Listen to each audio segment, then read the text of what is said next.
okay lang po. Medyo nag-adjust pa sa system ni Coach Tim. And yeah, I'm very happy and it's an honor na makabalik ulit sa Pinas. Hirap na hirap kami mag-adjust syempre, bagong system.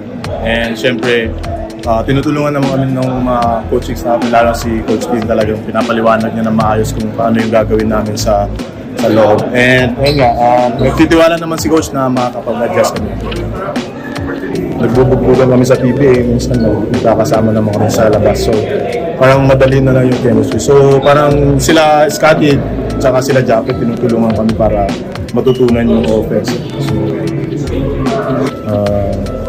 despite na late ako, pero yun nga, sila Coach, nagtiwala pa rin sila Boss Al. After nung may mga issue, tinawagan nila ako kung gusto ko maglaro. So ako naman, every time natawagan ako, lalaro. So you said yes right away? Right. Hindi ako na nagdadalawang isip every time.